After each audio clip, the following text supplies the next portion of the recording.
Women's Excellence in Teaching Awards Gala. If you want to check out the awardees in the schools where they teach at, please visit noeta, noeta.org. You can also purchase tickets to the gala via the website too. Let's send these teachers some love for all the hard work they do with our students. Good morning, Wake Up. The Good Morning Show. Good morning. On WBOK 1230 AM.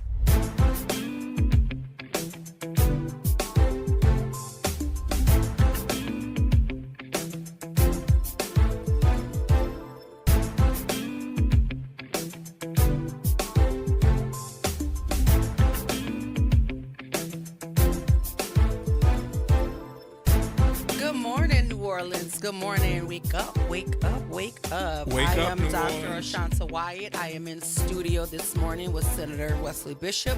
Good morning, New Orleans. Rise and shine. And behind the glass, we have Nyron, always holding us down. I'm glad to be awake. I'm glad to be in a better mood. Yesterday wasn't such a good day for me because we were talking about the unjust execution of Marcellus Williams in Missouri. And so I just wasn't in the right headspace yesterday because I just couldn't understand a world where you would have all of this evidence pointing to his innocence and we would have a government that will still move forward with executing a man, even when the family is saying that's not what they want. The prosecutor in St. Louis was saying that shouldn't happen. But the governor and the attorney general in Missouri said, let's move forward. And we don't want to not identify SCOTUS. 6 of the Supreme Court justices also ruled that he should die. The 3 Democratic appointed Supreme Court justices dissented to save his life. But even the dissent of those justices and nearly 2 million petitions that were signed, it wasn't enough to save him. Dr. White, I watched that situation closely, and I was hopeful that there would be some change away from that when I saw not just the evidence, but the mountain of evidence that came about. You had a situation whereby you speak of the 3 Supreme Court justices, you look at the family not wanting that to happen, but as a basic tenet of the criminal justice system, to have a situation whereby the evidence points to the fact that this person, you hate to see it, whereby someone is executed or punished in any manner for something that they did not do. Well, let's be very clear. This murder took place in 1998. Marcellus Williams was convicted in 2001. He has, for the entirety of his conviction and incarceration, said he was innocent. He spent 20 years on death row, first and foremost, for a crime that he did not commit. And even when there was all of this evidence, hair, fibers, DNA. As a matter of fact, the only prints on the murder weapon, which was a knife, were the people investigating the crime. So there was some contamination going on. And so all of that to me says reasonable doubt. All of that says he should have gotten an opportunity to at least stay the execution.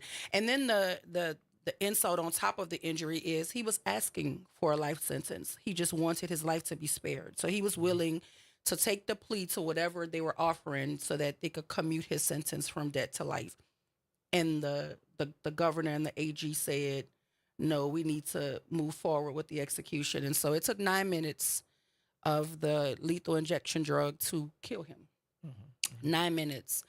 And it was too, in opposition of what everybody wants. It seems to me that the only people who wanted him to die in the state of Missouri was the governor and the attorney general. Often, as a trained lawyer, when I follow situations like that, I know it went back and forth, and you're always hoping that at least at the very last minute, someone will have some sense and decide to step in, because the governor, of course, has the authority to actually do that. And most people, I guess, were hoping against hope, that in fact would happen. And when it actually came about where they said, no, we're not going to stay the execution, it just breaks your heart. I don't know. I think it speaks to where we are as a country. It speaks to the pulse of this country, the divisiveness that is happening in this country, even with what the SCOTUS decided to do. They went directly down party lines in terms of their decision. And so it is just a scary situation when you think that a governor and an AG can have that sort of absolute power in the face of so much pushback, and they can still say, with impunity almost, that he on some level deserved to die. Well, what's so unfortunate is that they can always, I guess, lay their discussion on the idea of, well, look, it went before a court. A jury of his peers decided that the guy was That's found kicking guilty. the can, in my opinion. I agree with you. I absolutely agree with you. It's But kicking the that's can. the logic, but supposedly behind it, and then it takes someone with some guts to actually come along and to alter the opinion that's already been rendered. And as you mentioned just a second ago, the governor chose not to step in. The AG chose not to step in. Juries get it wrong all the time. That goes without question. Well, and also he did not have a juror of his peers, which is a constitutional right? It's so you're supposed to have a juror of your peers. There were 11 white jurors and 1 black juror, and as a matter of fact, they said the prosecutor at the time used his strikes to take out 6 potential black jurors.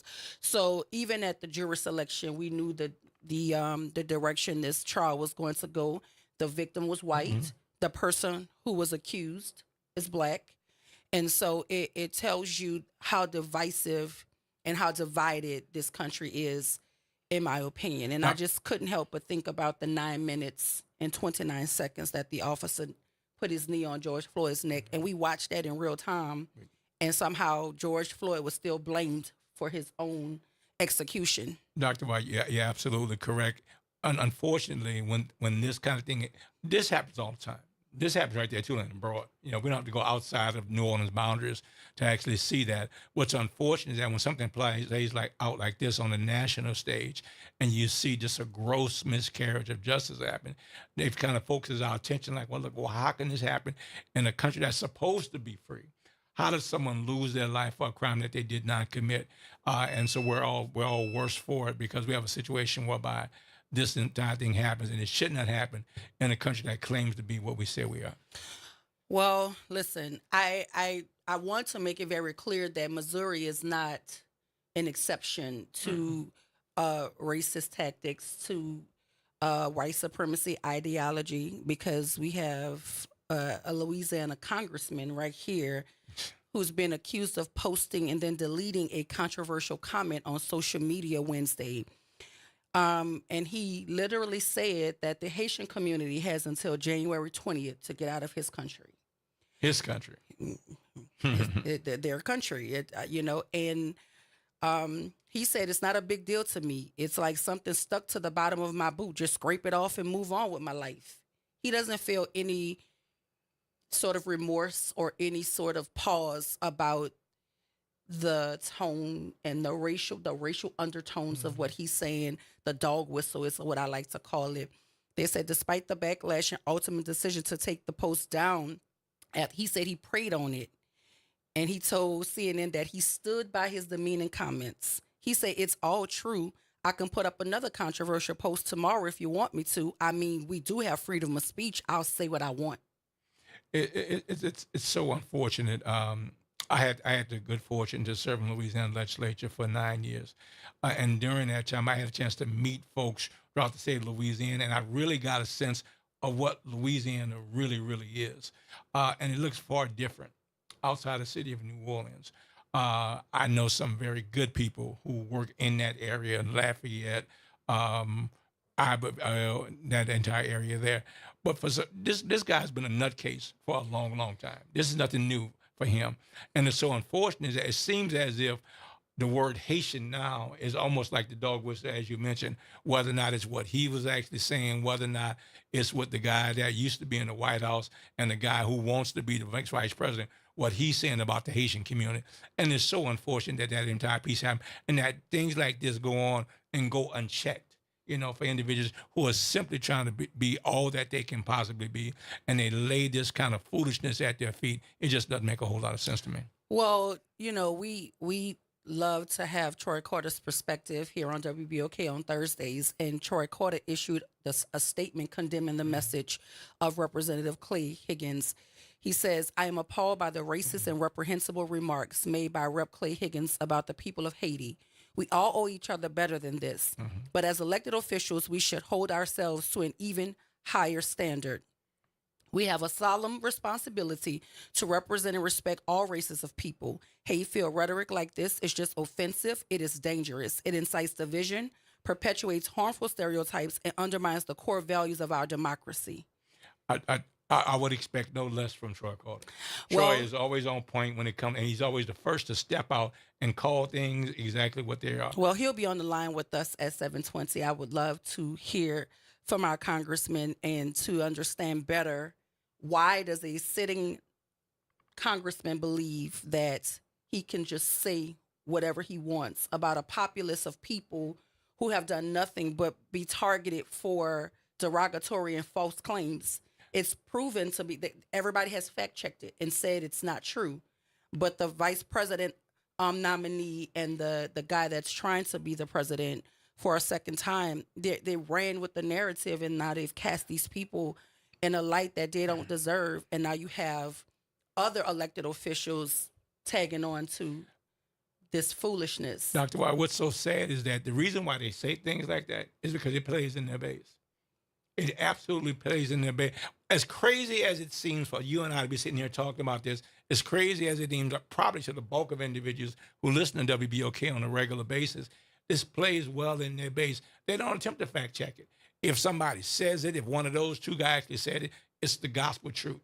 Now, if you were to fact check them and ask them, if they were sitting in this studio with us and we asked them about it, they couldn't defend it because it doesn't make any sense. But they don't have to defend it around their own kitchen tables. That's what's so unfortunate about it. Well, I wonder what the Louisiana 3rd District thinks, because that's the district he represents. And if you're saying he's playing to the base, I guess the people in the 3rd District have not pushed back on those sentiments. I think if the voters actually push back against a lot of this rhetoric that's out there and jeopardize people's ability to earn their seat again, they would do better by the American people. Because I think to say the things that he said and to have no remorse about it, and then to double down and say he'll post another insensitive comment because he can just do what he wants because of freedom of speech. Yeah, you have freedom of speech, but you don't have freedom of consequence. Exactly. So there ought to be consequences when you speak out of turn, especially as an elected official. I think leadership, whether elected or executive, should be held to account when they misstep. Well, and I also think that if we just take a look at that particular district, every 4 years, well, every 2 years, he gets to be reelected. My memory serves me well. I think he's been elected at least twice by those very same people. So I'm assuming that the folks who are around him, who advise him, and maybe he's the kind of person that says what he wants to say regardless of what somebody else thinks. It's hard for me to believe that all of the folks in the 3rd Congressional District, because I know several folks who are actually there, feel the way he does. But I think that there has to be a sizable portion of individuals, for whatever reason, who don't cause him to have to be responsible for that and don't render any consequences by way of the ability to be reelected. I'm interested to see exactly what that is. When Congressman Carter calls in, we can get a chance to talk to him about that and see what his thoughts are on it. And I know that is something that he's very interested in. And there's a bunch of folks who lived in that area that I had a chance to serve with who don't feel that way. So to have that almost be the entire view of, well, this is how Louisiana thinks, I think does us as a state a disservice. Yeah, and so, we want to, I'm eager to hear what Congressman Carter has to say, but I'm even more eager to see what voters will do when that seat is up for re-election. But let's talk about Entergy. Like, I woke up and there was a story that says there was 8,900 customers without power. They've restored some of the power, so about 6,800 people still were without power, but they don't know the cause of it, and they are investigating the cause of the outage. I mean, I'm from New Orleans, from Algiers, but I live in Jefferson Parish, so the outage didn't personally affect me. Right. But did it affect you? Do It you did live not. in the It did affected, not. impacted area?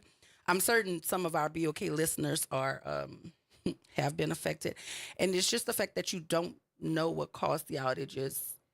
That's strange. That's strange. When we were talking about it off air just a few minutes ago, and it was brought to my attention. I'm sitting here thinking over the last day or so, what has occurred that would cause that to happen? I hadn't heard about any car accidents. I hadn't heard about things along those lines. So I'm interested to actually see that.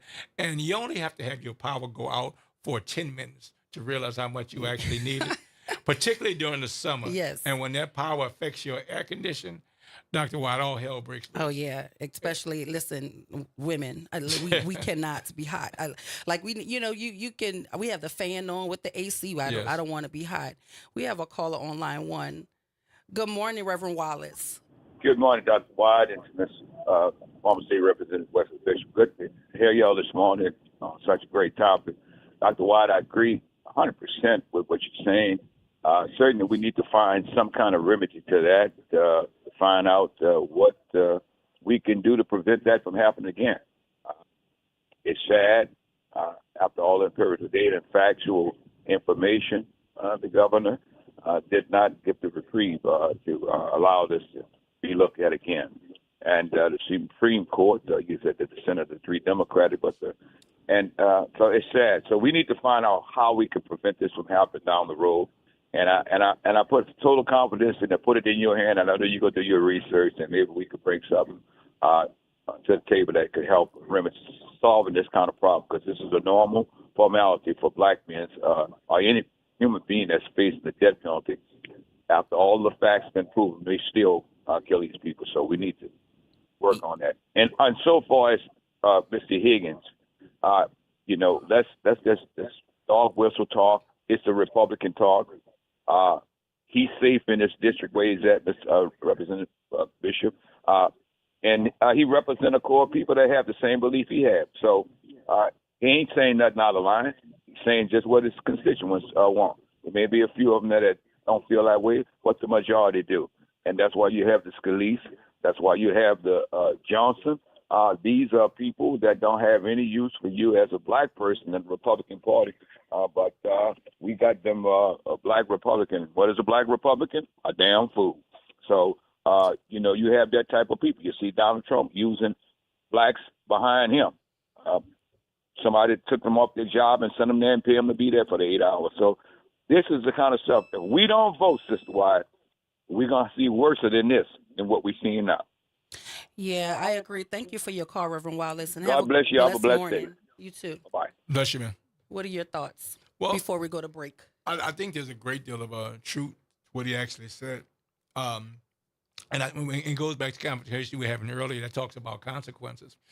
Most elected officials, when it's time to run, they at least try to do things that they believe would play well, I guess, with their base. Because then when it's time to run for re-election, you can say, well, this is what I did. This is what I did. Promises made, promises kept. And so what I'm doing is representative of what you want, as a populace. In this situation with Clay Higgins, if you follow Clay Higgins, be honest with you, this wouldn't surprise you. No, but it's still jarring. Mm-hmm. Because I called it a dog whistle, because what are you going to do should they not leave on January 20th? Mm-hmm. What is your plan? That's why I call it a dog whistle. But we have to go to break. I'm also being told that the Democrats moved to censure the representative, and of course the Republican majority decided not to hold him accountable to the commentary that he made. So to me, that gives a green light to racist, divisive rhetoric, and it allows them to continue to say things without consequence and to further divide this country. And I think this is a direct correlation to the people who are trying to run for the highest office in the land and the rhetoric that they spew every day about demographics of people that are untrue. So something has to be done. We don't know what it's going to be, but hopefully on November 5th, people get out and vote. Absolutely. And we can send him back to Mar-a-Lago where he can just stay, right? So Absolutely. Listen, after the break, we will talk to Congressman Troy Carter and hear his thoughts on Clay Higgins and everything else state-related. This is WBOK 1230 AM, what New Orleans is always talking about. News you can listen to.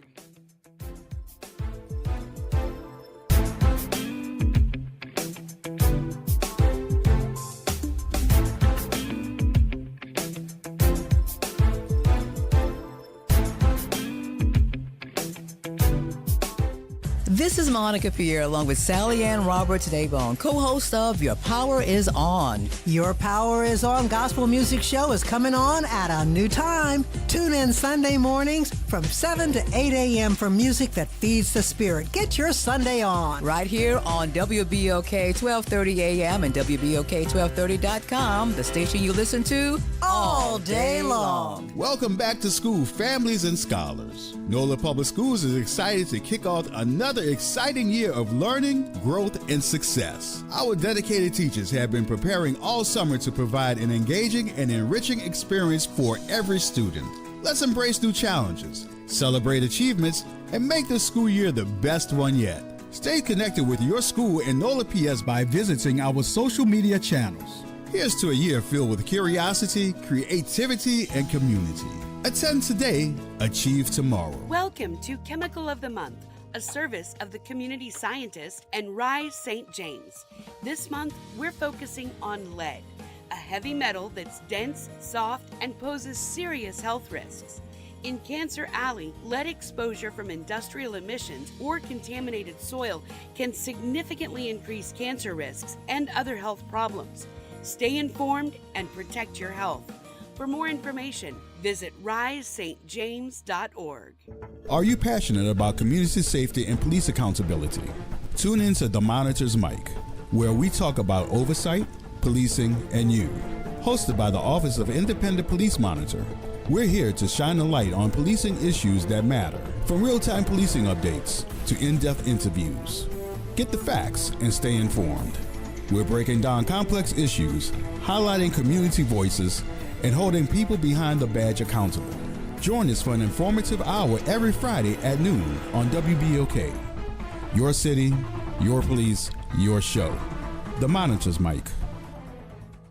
Visit DePaul's new Algiers Health Center at 2801 General de Gaulle Drive to receive primary and preventive care for both adults and children. Services also include behavioral health, imaging, an on-site pharmacy, vision, Medicaid enrollment assistance, and more. For appointments, visit DePaulCommunityHealthCenters.org or call 504-207-3060.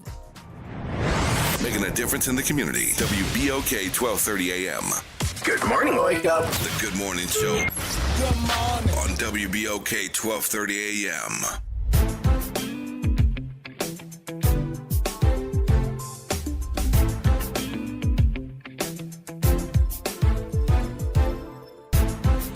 And we are back. Good morning, New Orleans. Good morning. I am Dr. Ashanta Wyatt. In studio with me is Senator Wesley Bishop. Good morning, And New behind Orleans. the glass holding us down is Nyron. On the line, we have our congressman for Troy Carter Thursdays. We're going to talk to him about all things the state of Louisiana. And plus, we're going to get into this comment that Clay Higgins made. So I'm excited to see what the congressman has to say. Good morning, Congressman.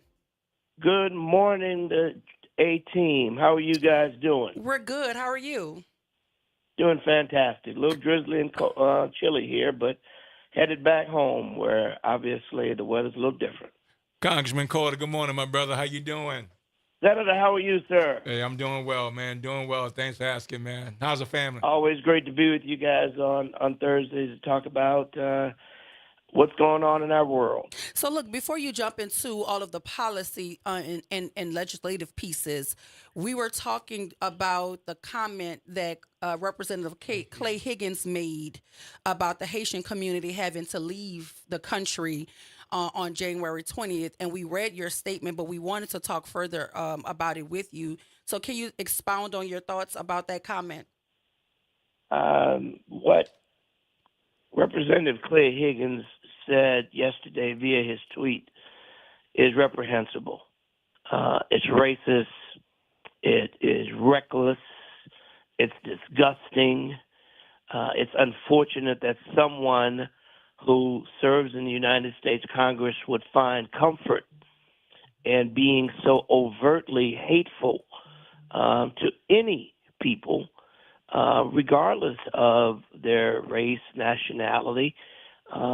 It's disgusting, to be very frank with you. I served with Clay. We were in committee the better part of the day in Homeland Security, debating Homeland Security issues, only to leave the committee and head to the floor for votes, to have someone share with me that he had tweeted this vile tweet to the world, for the world to see, is embarrassing, and it's another blemish on a great state. And I'm awaiting. I understand that the member said that he prayed on it and removed it. Well, if he's prayed on it and removed it, I'm hopeful that the next step will be an apology to the people of Haiti and to the entire United States Congress, as well as the entire world, because we deserve better. Our people, our country, America, our democracy, our rule of law is better, and we should denounce at the highest level. And I'm hoping to hear from other Republican leaders and other leaders across the country to come out, other members of Congress to come out as I did and denounce publicly that this is a racist rant that has no place in public dialogue. Well, or private, Congressman, for that matter. Congressman, he actually said he prayed about it and he stands by his comment. And he said he'll make another comment because he has the freedom of speech. He'll make another one if he wants because he can say what he wants. That's what he said. Well, you know what? That obviously came after the last comment that Speaker Johnson made on the in a press conference shortly after he removed it. So you've educated me on something new that he said, which really again doubles down on my disdain for his actions. And if he really believes that, then that denotes that there is a very deep and serious problem.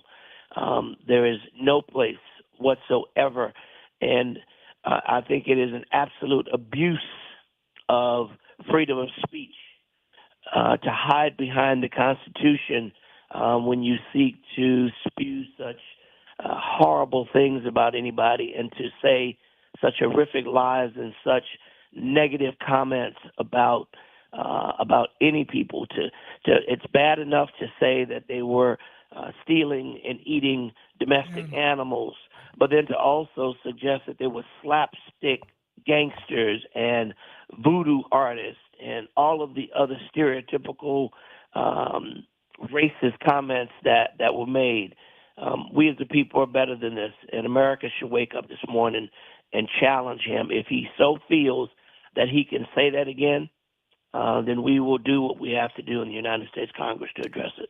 Congressman, one thing I think that needs to come out and is so unfortunate, although he was elected by the 3rd Congressional District of the state of Louisiana, he is a congressperson representing all of the individuals here in the state of Louisiana. So it does a tremendous disservice for this particular state. We have enough going against us as it is for any number of reasons. But talk a little bit about how more difficult it makes your job as a congressman who fights for the state of Louisiana, most particularly the 2nd Congressional District, and who brings home the bacon on a regular basis to our benefit, to have to spend time dealing with this kind of foolishness, this kind of hatred on a national level that's coming from someone supposedly elected to represent the best interests of the citizens of Louisiana. You're absolutely right, Senator. It is what it really boils down to is a complete and unfortunate distraction. It's a distraction of where our efforts should be. It's a distraction taking our energies away from fighting foreign aggression, fighting to make sure we don't have hungry babies, fighting to make sure that we're educating our people, fighting to make sure that we're taking harmful rapists off the street and criminals off the street, fighting to make sure that we're protecting our environment from harmful emittents that are killing our people. There's so many other things that we should be working on, yet on Thursday morning with critical time talking to the people, the vast people in the WBOK listening audience, we are talking about the horrors of someone who was elected to represent, who took a solemn oath to protect and to represent the people of our country. The 435 members of the House, we don't have the luxury of only representing people that look like us. We don't have the luxury of only representing people that voted for us. When we take the oath of office and we walk on the House floor of the United States House of Representatives, we are representing America, and we're representing all who reside therein. We should all take that oath very seriously, as I certainly do. I wake up every day thinking about the people of America, the people of Louisiana, and most specifically the people of my district, to make sure that we are doing right by them, that we're respecting and protecting them, not being divisive, hateful and spewing the kind of lies and racist rants that we heard yesterday. Yeah, I just then to hear him say it was like, something on the bottom of his shoe, you could just wipe it off and keep going. It was just I was appalled by it. And then to say and our every, and country, everyone as if should this country be, doesn't and belong to everyone multiple should be, people. and it should be the appalling feeling that you're having, my dear sister, should be shared across this country. It should be shared by blacks, whites, Republicans, Democrats, independents, and everyone else, because what was said is just pure racism, and it does not denote the spirit of our great state or our country. Yeah, and it's not even his first time saying things of that nature. Like, he resigned from the St. Landry Parish Sheriff's Office in 2016 after he described the alleged gang members as heathens and animals in a viral video. And then he won his House seat months later. Based on that. So correct. again, it's his base. That's he's base. speaking to his base. So thank you, Congressman Carter, for publicly pushing back on that rhetoric and to stand for a united, country. This is going to do nothing but further divide us. So thank you for publicly pushing back. So let's get to the business of Louisiana. Before you leave there, Doc, let me say this also, because I want to give a big shout out to our chairman of the Congressional Black Caucus, Representative Stephen Horsford of Nevada, who immediately took to the floor to introduce a censure resolution to hold him accountable, not just in word but also in deed, to have those words taken back and to have him publicly censured on the House floor. That was introduced yesterday. I'm proud to have co-authored and co-signed on that, and we will hopefully have a hearing when we return back to the House. Well, hopefully, but again, we want to thank you for publicly pushing back on that. And, here at WBOK, we call this Troy Carter Thursdays because you always come in, to share with us all of the work that you're doing to push this state forward. So can we talk about the House vote on Social Security Fairness Act? Absolutely. One that I'm extremely proud of.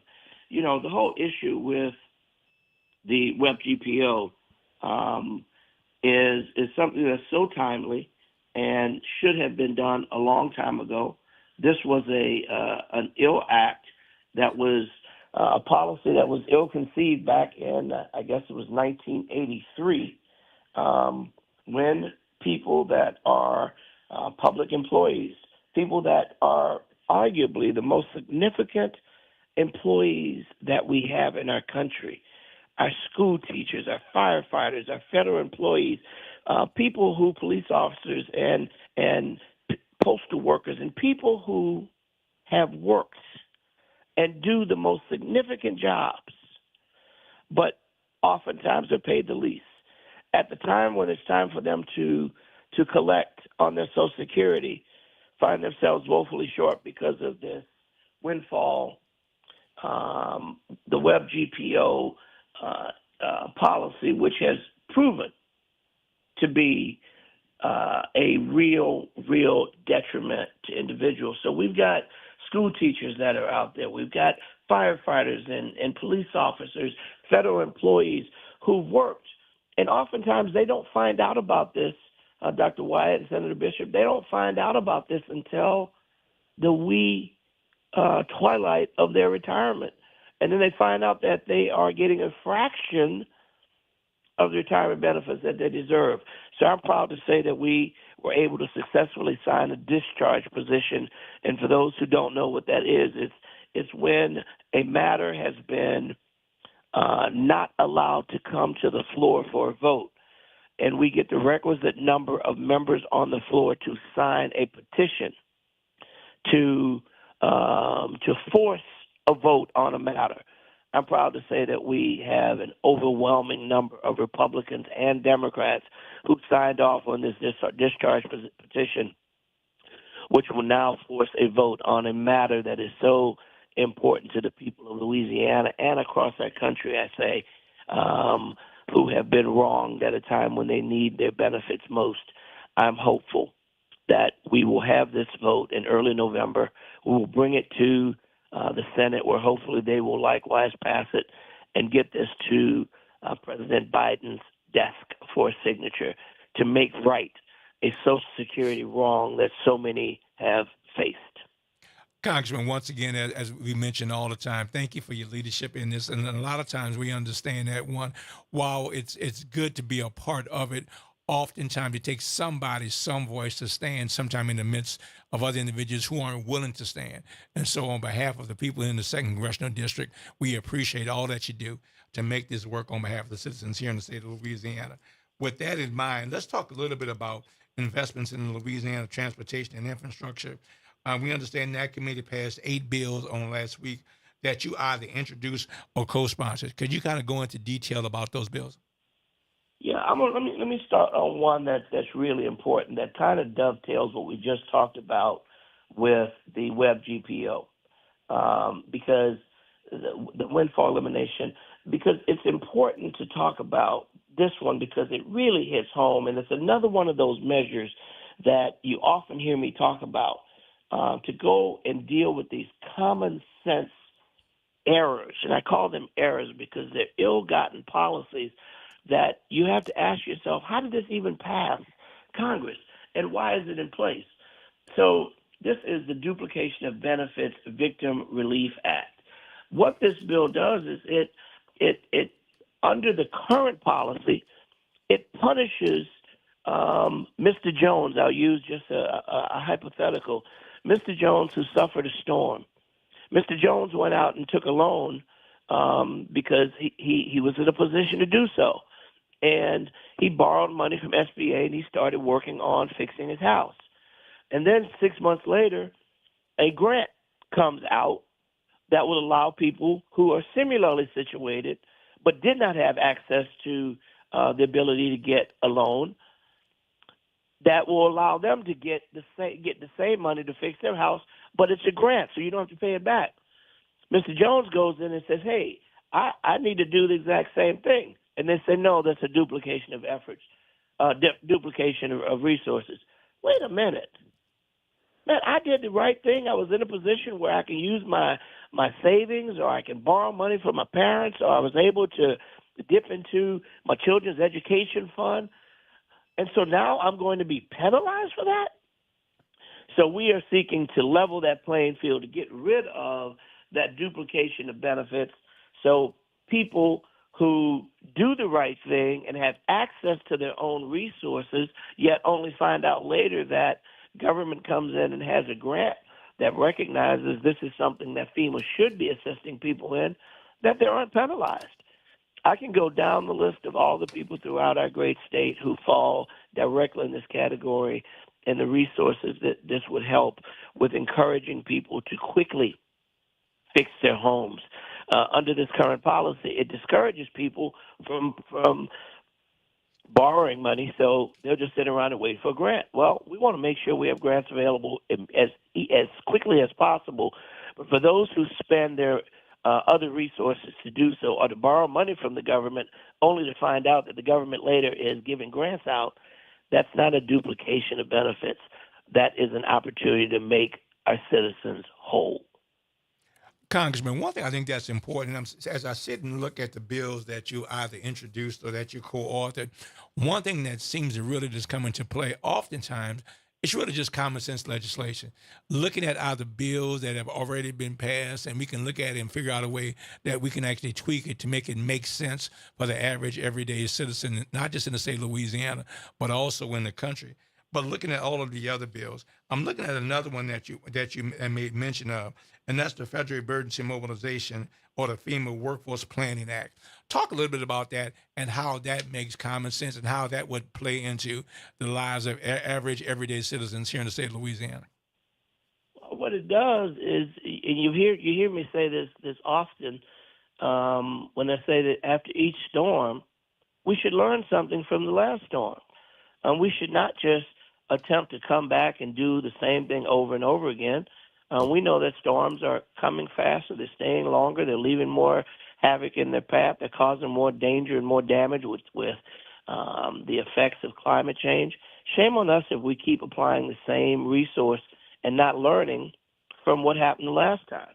So what we do with the Federal Emergency Mobilization Accountability Workforce Act is we require regular updates and audits that promotes accountability and ensure that FEMA is up on its staffing, up on its resources, learning from the trends that we've seen. We have to be ever vigilant and ever ready. So again, yet another common sense measure. Who's collecting this data? What are we doing with this data? How are we being better? So this calls for regular reports that you come back and tell us, what did you do this time that wasn't done last time? In Ida, we had a series of reforms that many of us led, and we worked tirelessly on those simple measures that were common sense. Something as simple as when people were filling out their paperwork, if they checked the box, they later realized they accidentally checked the box, their application was simply denied and kicked out. And there was no provision for them to come back in and correct it. Well, that's ridiculous. People oftentimes may misread an application and perhaps erroneously check a box and then realize it was incorrect. Or our senior citizens or people that may have challenged eyesight may accidentally fill out paperwork incorrectly. There should be a provision that you get to come back and not get to the back of the stack and have your application simply just rejected because of an error with no provision for you to correct the error. Well, we fixed that. We also know the issues of heirship. When people have lived in grandma's house and it's been generation to generation, and now grandma's passed on and no one seems to know where the deed is. The house has been paid for forever, and then it's time to prove ownership, and FEMA says, "Oh, I'm sorry, we can't prove that you own it." Well, we also have corrected that, so there is a line to heirship that will give people the opportunity to use other means to prove ownership to allow them to get access. And again, you ask yourself, wait a minute, man, this is common sense stuff. Well, common sense, unfortunately, is not as common as it should be, and it requires effective leadership and someone being at the table fighting and saying, I see and feel what the people feel. And that's why I go to Congress every day saying, listen, I'm in the barbershop, I'm on the street, I'm in the grocery store, I'm in church. I hear and feel what people share with me. I take it back to Washington to try and find resolutions for them. Well, listen, we appreciate you. And are you going to stay with us after the break? Yes, I'm good until just about 9. Okay, 5 good. to 9. We're happy to have you. The number here is 504-582-9422. So if you have any questions or comments for your congressman, please give us a call, 504-582-9422. On the other side of the break, we're going to continue to talk to Congressman Troy Carter about the bills he either introduced or co-sponsored that lead to investments in Louisiana's transportation and infrastructure. More with Congressman Troy Carter after the break. I am Dr. Ashanta Wyatt. In studio is Wesley Bishop. And behind the glass is Nyron. This is WBOK 1230 AM. What New Orleans is talking about. What New Orleans is always talking about.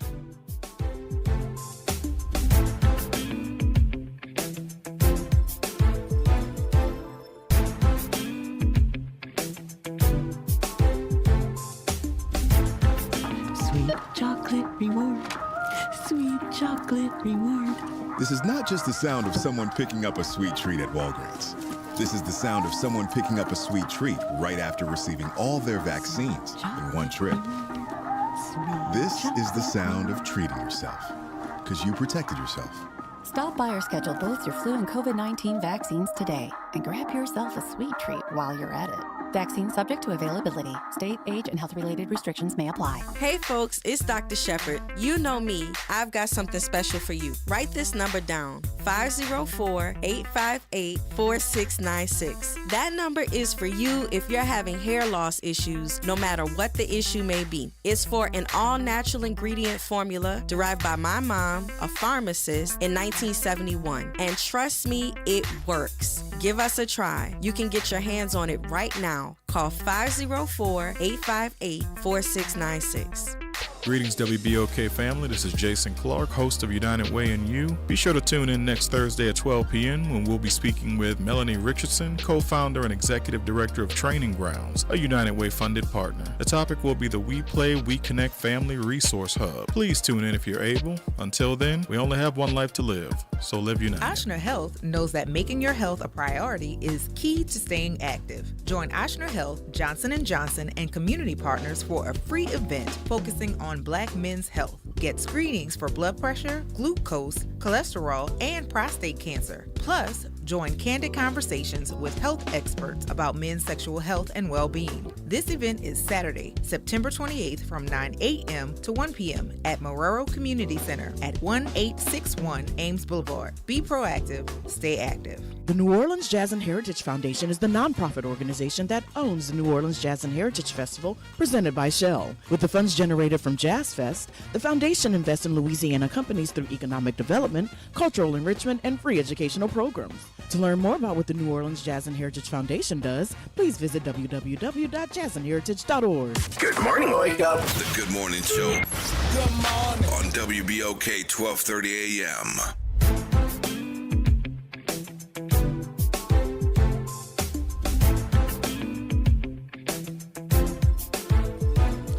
Good morning, New Orleans, and we are back. We are talking to Congressman Troy Carter about all things the state of Louisiana. We have a call online too.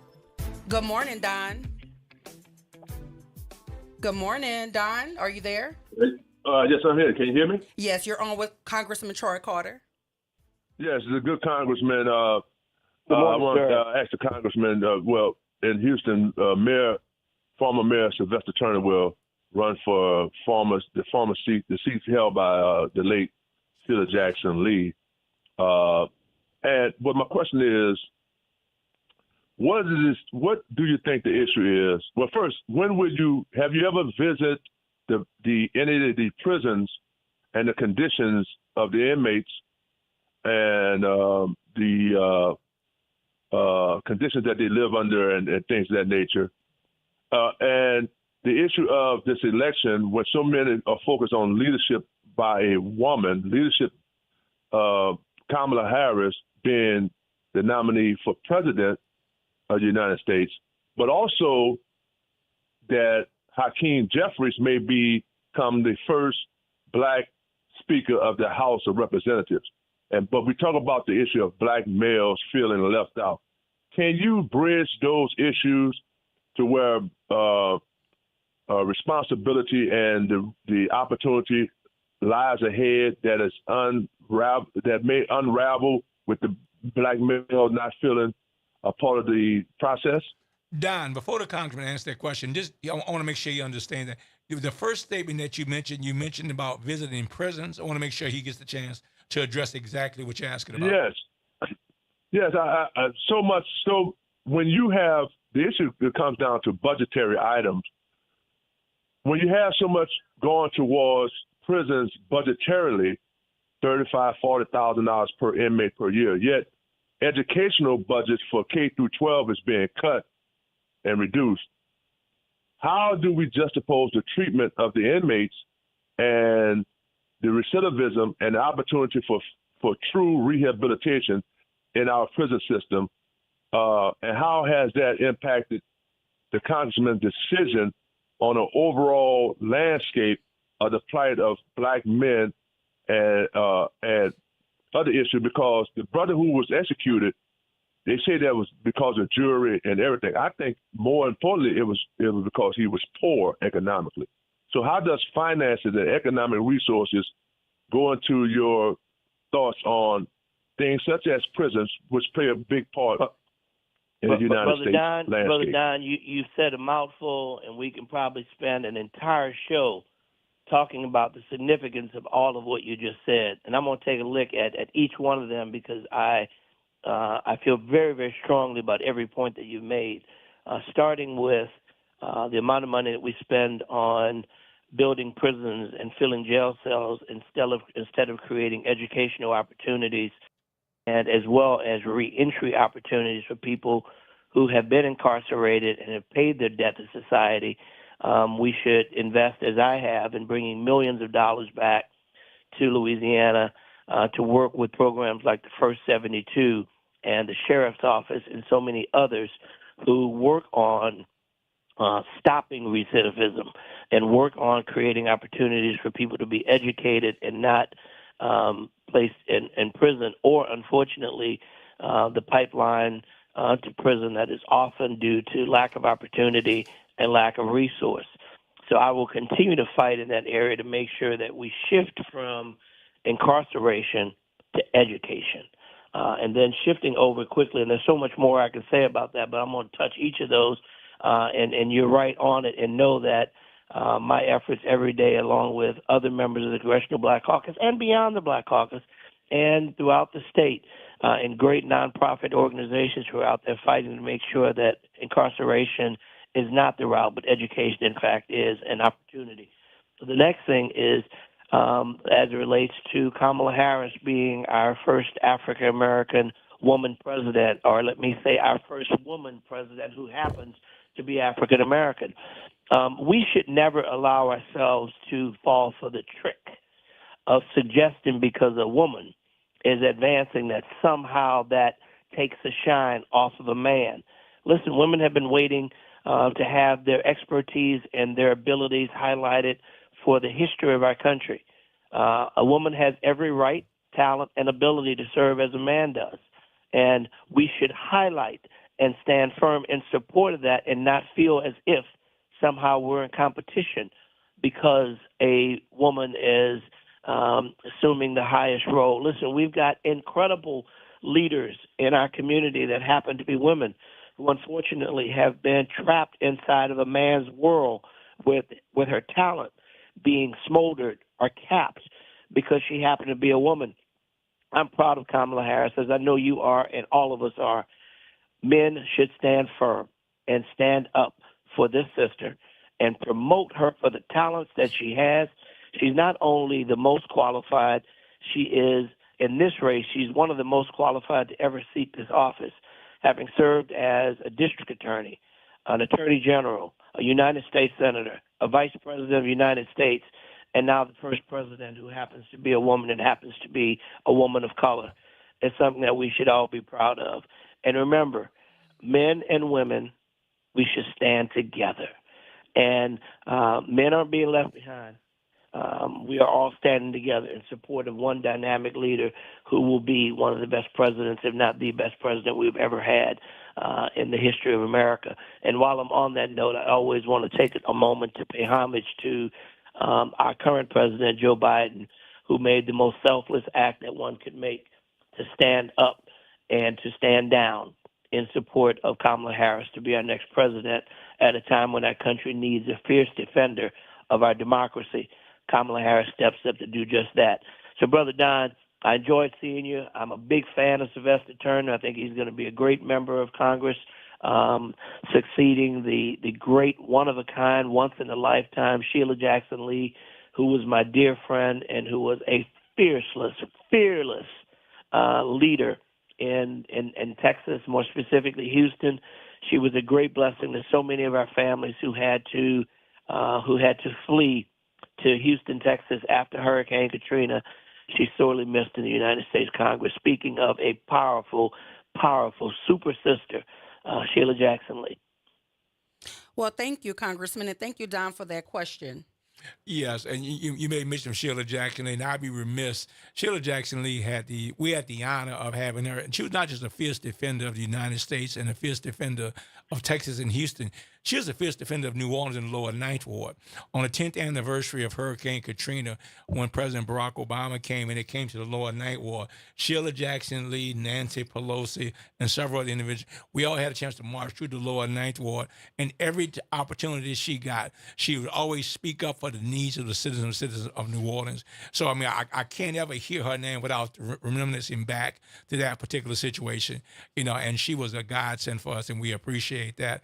And I mean, we appreciate you for standing up and representing the lower Ninth Ward in a very similar manner.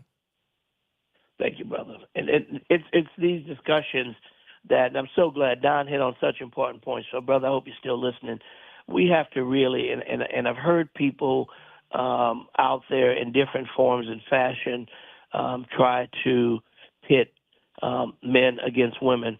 And to suggest that because, and I know that's not what Don was saying, but I'm taking this opportunity to kind of expand on that. I have been a long proponent, along with Senator Bishop when he was in the Senate with me, fighting for equal pay for women.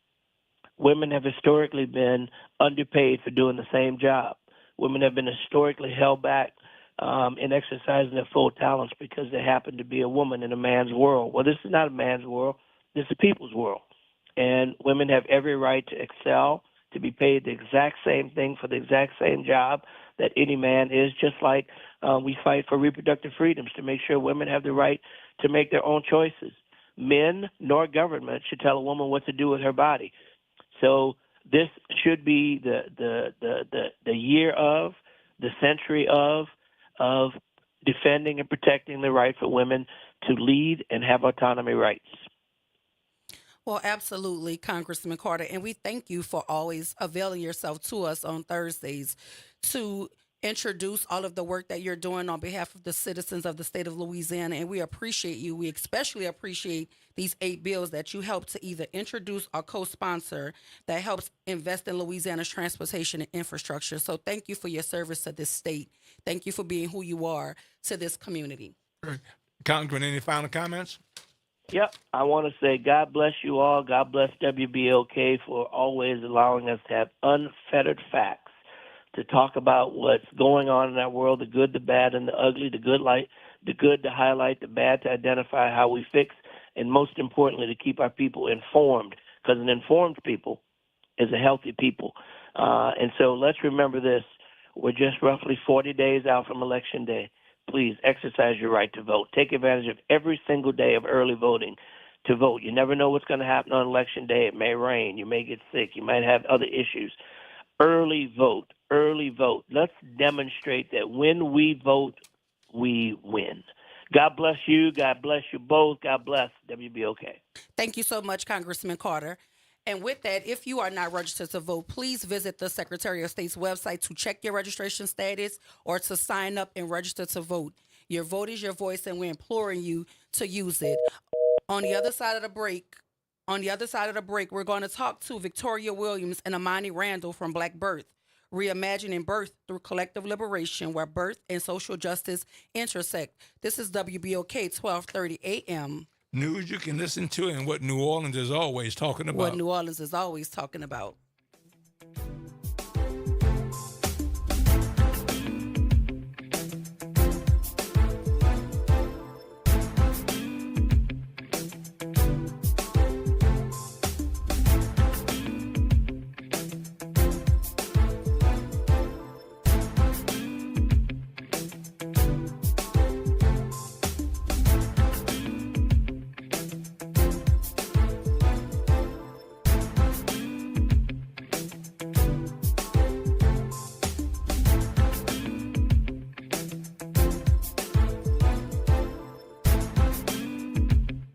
WBOK 1230 AM New Orleans. Home of the Good Morning Show, 7 to 9 a.m. weekdays. This news report is brought to you by New Schools for New Orleans. Thank you for joining us. I'm Mike Moore. Now, here's the latest from the Black Information Network. Boeing and its largest union say contract talks will resume tomorrow. The news comes almost 2 weeks after more than 32,000 workers in the Seattle area and Portland, Oregon, walked off the job. A Cook County, Illinois judge is taking action to limit the power of embattled Dolton Mayor Tiffany Henyard. The judge granted a temporary restraining order forbidding the African-American mayor from making appointments without the consent of village trustees. Norfolk Southern will pay $600 million to settle claims related to the 2023 train derailment that dumped hazardous chemicals in East Palestine, Ohio. A federal judge approved the settlement, which was first announced back in April and does not include an admission of wrongdoing from Norfolk Southern. And that's the latest. I'm Mike Moore from your 24/7 news source, the Black Information Network, and BINnews.com. Celebrating hardworking teachers of New Orleans Public Schools is what we do best. Join New Schools for New Orleans, Allstate, Sugar Bowl, and Integer New Orleans in recognizing and celebrating the Teachers of the Year at our 3rd annual New Orleans Excellence in Teaching Awards Gala. If you want to check out the awardees in the schools where they teach at, please visit Noeta, Noeta.org. You can also purchase tickets to the gala via the website too. Let's send these teachers some love for all the hard work they do with our students. It's off the top with Norman Robinson on WBOK 1230 AM. As the city of New Orleans prepares to host the 2025 NFL Super Bowl, Homeland Security is preparing federal, state, and local law enforcement officials for an unexpected influx of human traffickers. While the Super Bowl and other large events are known for festive events, often broadcast on air, Homeland Security officials say there is a darker side connected to these events, the trafficking of humans for sexual exploitation. Human trafficking is any form of recruitment, obtaining, transferring, transporting, or harboring of somebody by the means of force, fraud, or coercion for the purpose of sexual exploitation or labor exploitation. During the last Super Bowl week in Las Vegas, police made over 400 human trafficking-related arrests. Cops say 26 of those arrested involved so-called bot cases. In a bot case or robot case, a detective uses the internet to covertly converse with individuals who say they desire to pick up a kid and do sex trafficking with them, according to the Las Vegas sheriff. Officials say children are easily exploited because they're vulnerable targets for manipulation, as are illegal immigrants who are often unfamiliar with the English language. Where children and those in desperate financial or social straits are concerned, online solicitation is prevalent all over the world. Young boys and girls in the LGBTQ plus community are also vulnerable targets. Law enforcement officials say these youngsters make up 40 to 60% of those being exploited for sex. Homeland Security investigators recently held a 2-day human trafficking awareness seminar here in New Orleans to instruct law enforcement officials, nonprofit human services organizations, and hotel establishments on what to look for when human trafficking might be taking place. While the Super Bowl no doubt promises to be an exciting time in the Crescent City, let's remember to be compassionate and mindful of those who might be experiencing a time of trouble and unspeakable despair.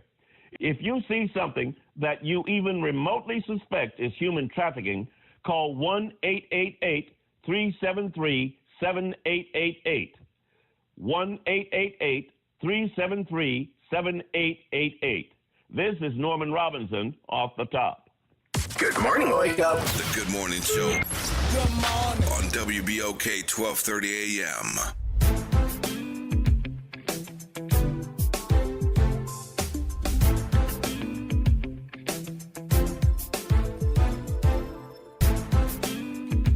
And we are back. Listen, we want to always salute and give shout out to Congressman Troy Carter for always giving his time to the WBOK listening audience and informing us about all things the state of Louisiana. In studio right now with us, we have Victoria Williams. And joining us shortly will be Amani Randall from Black Birth, talking about reimagining birth through collective liberation where birth and social justice intersect. Good morning. Good morning. Good morning, Dr. Williams. Good morning. How Good are morning. you? Wonderful. How are you feeling? We do check-ins here. Oh. We do check-ins here. The heaviness of your work requires us to check on you. So how are you? Oh, I appreciate that. I am, as I like to say, wonderful. You're wonderful. I'm wonderful. That's wonderful. So talking about Black Birth, I pulled up the story on the 2 women out of Georgia who were denied access to health care, maternal health care, and ultimately led to the deaths of those women. And so the work you do is much needed across this country, but more specifically for Black women. Talk to us more about that. Right. We want to definitely take a moment to uplift Amber and Candace in our thoughts and in our work and the work that we do. It's so unfortunate, but something that I do know about what we are doing is that it's so sacred. And to not be able to have the care that you need is just unfortunate for our future. I have 3 girls, and I do this work for them. And so to make sure that they have access to all of the reproductive health needs and maternal health care is important to me. It's very important to me. Absolutely. If you want to talk to Dr. Williams, the number here is 504-582-9422. Dr. Victoria Williams is a maternal child health professional and advocate with a doctorate in healthcare administration. She integrates a decade of experience and roles as a member owner and advocacy director for Birthmark Doula Collective. How important is a doula, especially in the landscape where people are being denied access to maternal health care, especially in areas of miscarriages and abortions? How important is the role of a doula? I think even in Amber and Candace's situation, they needed a doula. No matter what your maternal health journey is or what your reproductive process may be, you need someone there to support you. And I think that what the doula does is provide the care in the healthcare. We provide that experience that is holistic. We provide emotional support, educational support, informational, spiritual, like we are literally head to toe. We're there for you. How does a person access a doula? How do I, if I'm in need of a service that I want, someone that looks like me, someone who understands that when you give birth, it's almost like 1 foot in the grave and 1 foot out. That's literally what they tell you. Yes. So how do I get access to a doula? One of our community partners and sponsors of Black Birth Matters is Sister Midwife Production. She has a Black Doula directory. On that directory, you can find statewide, the doulas in your network that you can get access to. And it's simple. You usually reach out to them. They have an intake process or whatever their process is, and then they'll, get you connected. You spoke about the summit. What is the Black Birth Matters Summit? Black Birth Matters Summit is a convening of birth workers, advocates, community allies. Really, it's a safe space for Black birth workers. We do center the Black experience. All are welcome. But it's a place that we want to uplift what we've done in the community to support the maternal health crisis that we have. Talk to me a little bit about this. I don't know much about this. And so I was sitting here reading and I saw that. Tell me a little bit about exactly, for many of the men that happen to be listening, tell me what a doula is and tell me how that whole process comes together and how men can be more informed about this matter. Yes, indeed. So a doula is we're a trained professional and we are holistically trained in, whatever your process is, but a lot of them do labor and birth and postpartum care. So a doula is an individual who, like I said, is trained and provides emotional, educational, and informational support to a person who's going through a reproductive. I'm not going to say situation, but a reproductive process. Welcome, Amani Randall. How are you?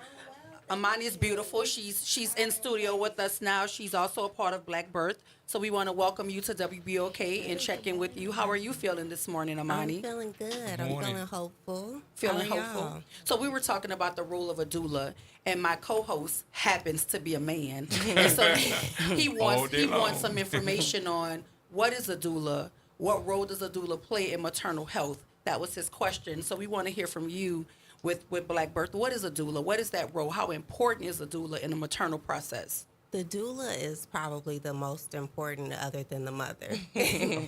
I would say the doula is the person that is going to be there to advocate for you. Let's say you are needing to take some space for yourself and you can't articulate yourself in the moment because, birth kind of gets, in the moments where you're kind of thinking and that person can speak up for you and tell the doctor or the physician in the space what you need to feel safe. Yes. So a doula can accompany a mother into the birthing room. Absolutely. Because we see experiences where mothers choose to have home births, water births, and it's just she and the doula. But if they're having a hospital birth, the doula is welcomed into the room? Absolutely. You would want your doula to be there because if anything happens, she knows your birthing plan or they know your birthing plan. I don't know if you have a male doula, but they know what you want and they can advocate for you. So, Senator, there are male doulas. There are male doulas. I just learned something. Yeah. Mm-hmm. So Dr. Williams was telling us about the Black Birth Matters Summit. Can you tell us who should attend the summit? Anyone that is an advocate for Black birth justice. So we need people who are going to be here to support us and want to be community members.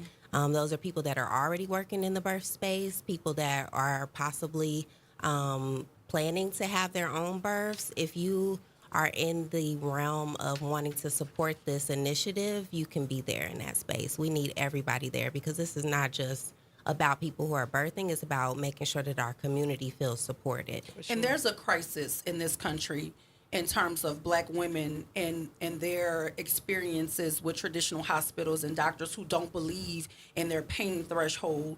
I've read so many stories where Black women were denied critical care in the moments that could have saved their lives. And I feel like if a doula had been in those situations, the mother and the child would still be here.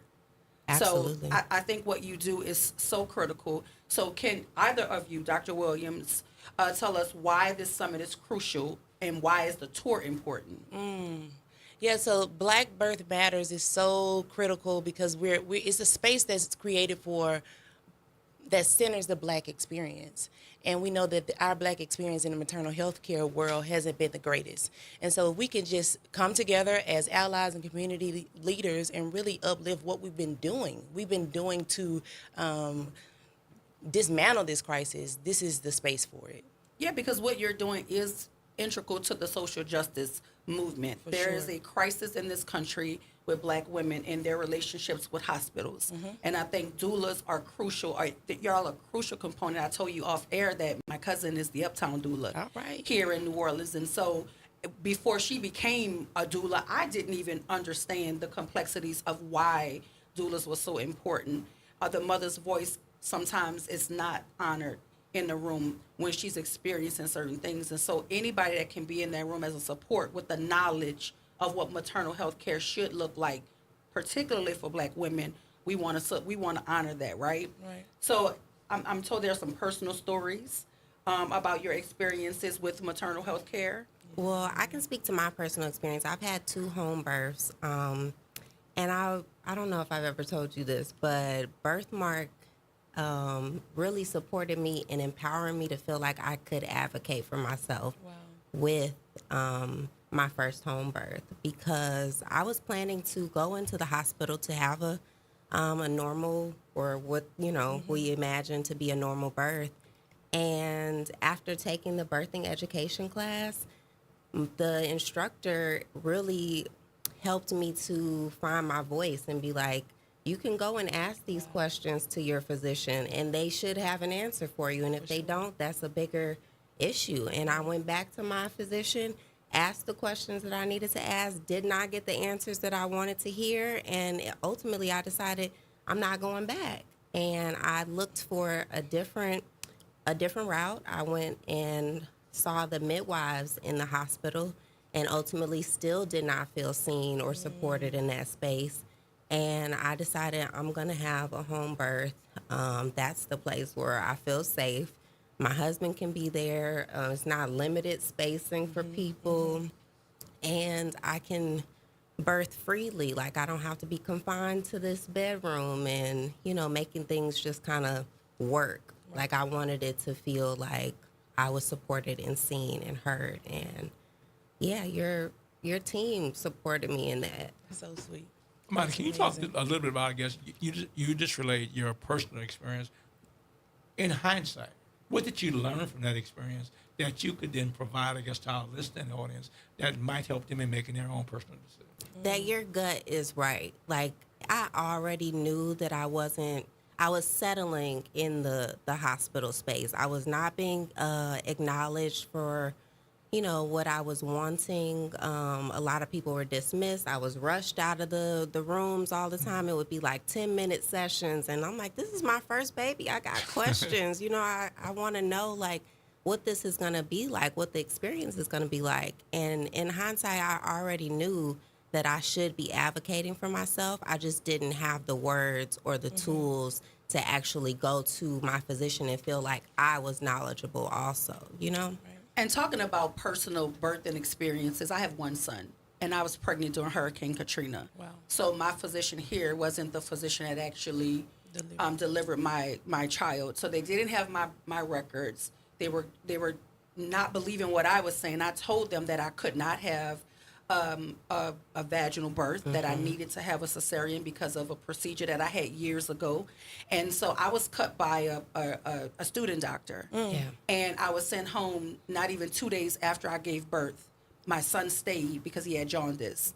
And I went home and my cesarean abscessed and came open. Oh, my God. Wow. And I had to be rushed back to the hospital, and they put me in the waiting room. Wow. And then somebody remembered that I had a baby 2 days ago, so they rushed me back up to the floor where I gave birth. And when I woke up, I was surrounded by white coats. Of course. Because somebody knew somebody messed up, and they were like rubbing my leg and trying to make me feel better. But none of the white coats looked like me. And none of them understood, that I almost died. For sure. Having my first, and it was because it was my first baby, I didn't know what questions to ask or if that was normal. My mom wasn't there. Everybody was displaced because of Hurricane Katrina. And so if I had even known that a doula was accessible to me, because here, you've been doing this for 13 years. And in the state of Louisiana, Black mothers are especially vulnerable due to inadequate access to care and systemic inequities. Right. I would say that also happens in Mississippi because that's where I had my son because of Katrina. So just hearing what you're saying and the knowledge that you're giving, I wish I had known that 18 years ago when I was having my first child. And to be quite honest with you, that's why I never had another one. I almost died having my first one. The trauma. Yeah, and so no, they couldn't pay me to do that again. And I love my son beyond, but I couldn't do that again. But if I had access to a doula, if I had the information, that I could have had someone like you in the room with me, it could have made all of the difference, because his father, that was his first baby too. We just didn't know. And what you don't know, you just don't know. Yeah. And the theme is reimagining birth through collective liberation. And this is what we're talking about. When we say collective liberation, we're speaking about everybody being free and having autonomy in their birth. And you want to be supported. You need a community. We cannot do this without a community. And so that and the doula is so stages important. Too. All stages. Pre and post. And exactly. After, yeah. For sure. Because you said we must reimagine a world where every birth is a celebration of life and freedom, unshackled from the chains of systemic racism and oppression. Our liberation is intertwined with the health and well-being of our communities, and it begins with birth. It does. It starts with birth. That's where we start. That's where we start. Yes. So imagine if that's where we start, and that could have been my end. I almost died. It would giving shape birth our to my first entire child. culture if we were able to feel supported from the very beginning. Yes. From the beginning, yes. Amani, there's a quote here that since I've seen it, it's caught my attention. I want to give you a chance to elaborate on just a little bit. This quote says that the urgency for change in Black maternal health is deeply personal and demands our immediate attention, immediate action. What do you mean by that? I mean, this is not just my story. This is my mother's story, my grandmother's story. So this is personal to all of us.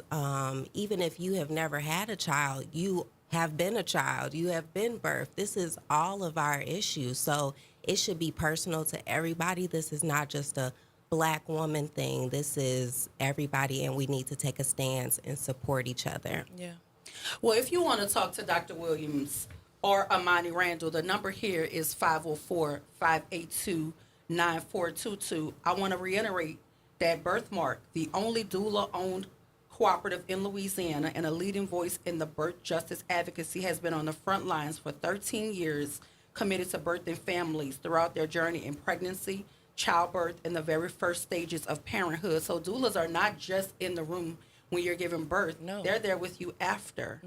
Yep. After. Because that's a crucial time where mom is healing, baby is healing, and you need that community support. For sure. Absolutely. So you learned something new about these doulas? I didn't even talk about it to her. I'm taking notes. Are you gonna look into maybe a little side hustle as a male doula? Come on. So you put me on the spot. I mean, but the male doulas, they advocate for the dads. You teach the fathers how to be that strong leader in that room. Fathers always need more. Right, advocacy. exactly. Absolutely. And so it's not that you are helping deliver, support the mom. You're more there to. I saw that. I was like, wait. Because doulas, we don't actually help deliver the babies. We just help to comfort our parents and help them with the words that they need to say to command their attention. Like I in said, the room. I don't know if John Wesley and Justin would have liked that. That would have been good. After the break, we will have more with Dr. Victoria Williams and Amani Randall from Black Birth. This is WBOK 1230 AM. News you can listen to and what New Orleans is talking about. What New Orleans is always talking about.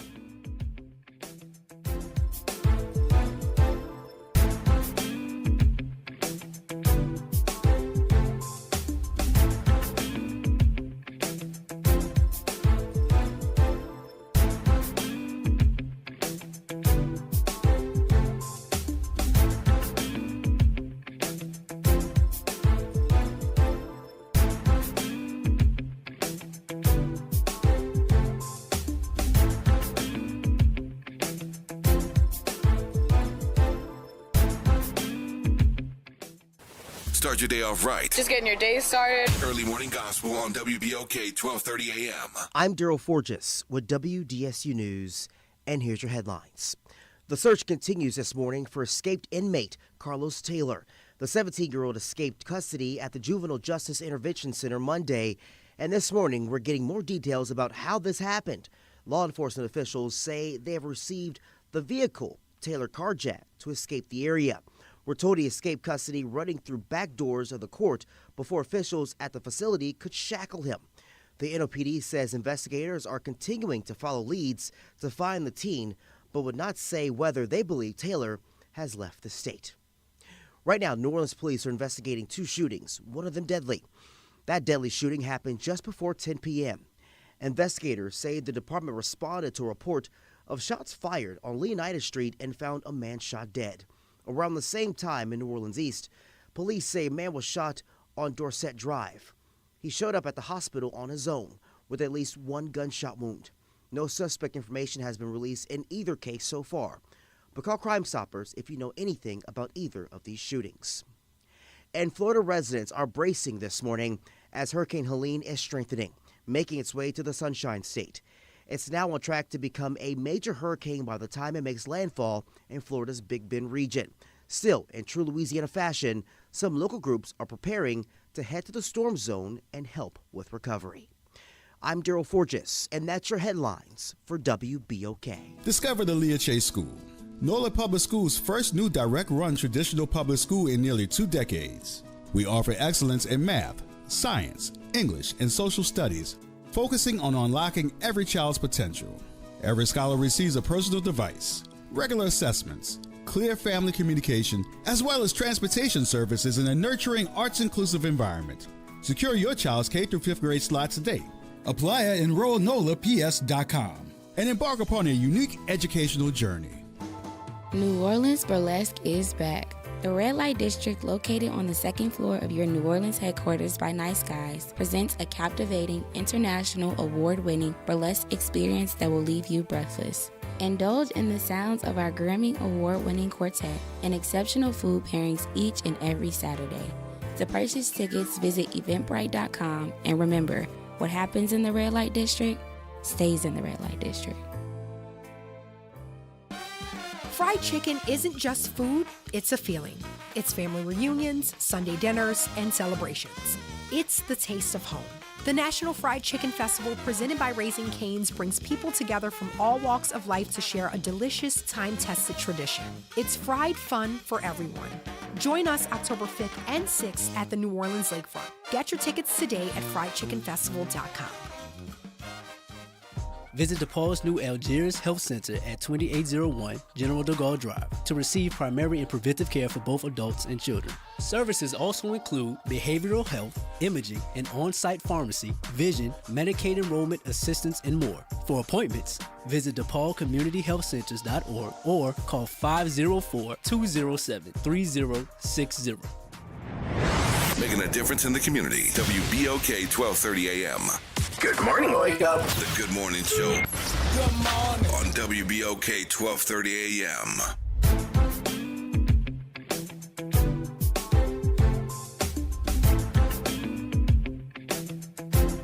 Good morning, and we are back. We are in studio talking to Dr. Victoria Williams and Amani Randall from Black Birth. They want to reimagine birth through collective liberation, where birth and social justice intersect. So welcome. Good morning, ladies. Welcome. It's been such a wonderful conversation talking about the need for doulas. And one of the questions one of our WBOK listening audience had was, who pays for the doula? Yeah, so there are options now. Traditionally, organizations are able to provide, like Birthmark, we're able to provide sliding scale services or fee-based services depending on your income. But now Medicaid has, with some wins that our team, our Mama Plus team at Birthmark has created, we have doula reimbursement through Medicaid. And we also have commercial insurance are also starting to reimburse for Medicaid. So reimburse for doula care. There are options for you, and you don't have to pay out of pocket all the time. Well, that's good to hear, because you want access to a doula, but you may not necessarily know how to get access to it and how to pay for it. So also, too, if Medicare or Medicaid is trying to cover it, that tells you the gains you're making For sure. in terms of the need for doula services. Yep. So can you also talk to us about what to expect at the summit? This summit will be led by our host, Amani Randall. And during that time, we'll have workshops, and really a summit is there for, we call it like a call to action, right? So there'll be a keynote speaker, we'll have a panelist, a panel discussion. We also have incorporated art into this summit. And so there's an art expression by an artist in Baton Rouge. The conference is in Baton Rouge, and so we are gathered, our community leaders from Baton Rouge, to help us spread the message of Black Birth Matters. So the 2024 Black Birth Matters Summit, Reimagining Birth Through Collective Liberation, will take place October 5th, 2024 in Baton Rouge, Louisiana, at the Executive Center. And our Lineage Tour and Tea will happen October 6th, 2024 in New Orleans. So why Baton Rouge? Baton Rouge is the capital, right? And so we as Birthmark have been on the Capitol many times with our Black Birth Matters shirts on. We've created a team of allies there. And so we wanted to support the work that they're doing, but also get the attention of those who should be in the room, those policymakers and those lawmakers. So when somebody says, why Baton Rouge, that's where the policy happens. That's where legislation happens. And so you want to get the attention of the people who are in decision-making capacities to help elevate the need for doulas and access to doulas. So absolutely. Right. And I definitely love the fact that you're doing something here in New Orleans on October the 6th. So what is this tour and tea you're having? Well, actually, New Orleans has a very rich history of birth work and sex work and a lot of different things that are that help and uplift the maternal health world. And so they have a rich history in the French Quarter. And so we walk around the French Quarter. We started back of town. And we really talk about how we can't talk about all the things of the tour, but we really go to different spaces and show how birth work is a part of every facet of our world. So, Amani, you're speaking at the summit?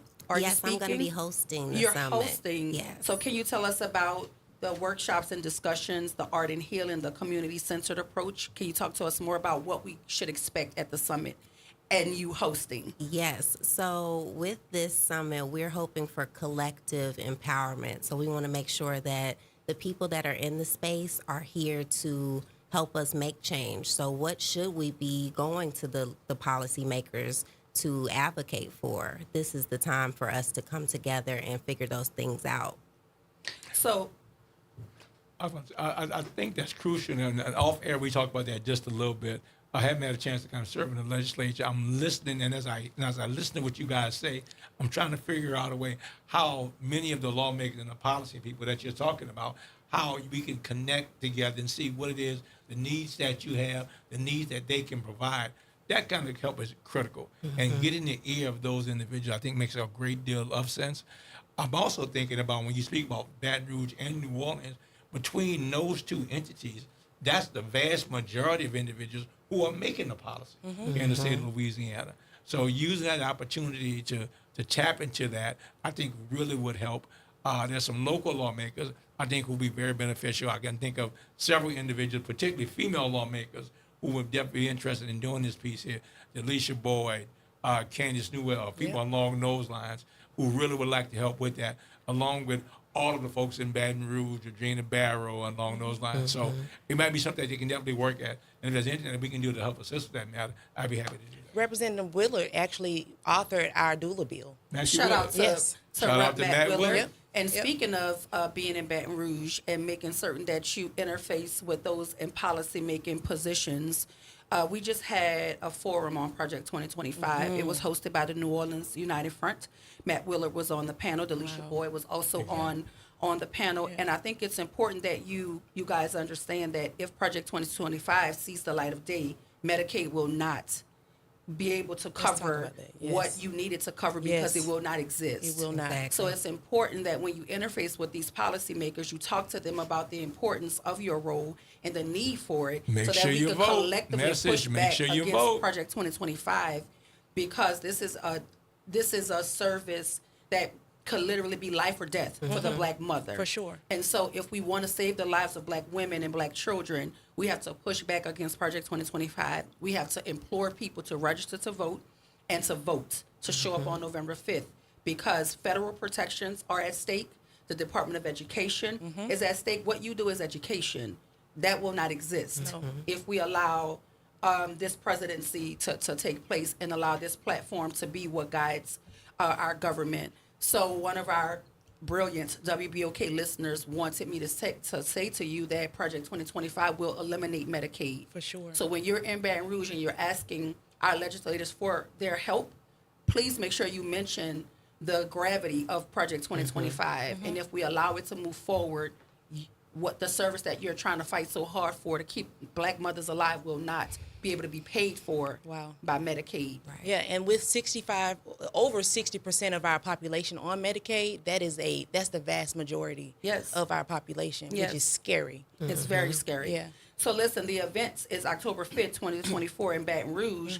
And if you are a Black birthing person or a family seeking community empowerment, if you're a doula, midwife, birth worker advocating for maternal health, a healthcare professional focused on culturally competent care, or a policy advocate and activist addressing health disparities, we want you in the room. Come on October 5th. Is there a time? Yes, 10:30.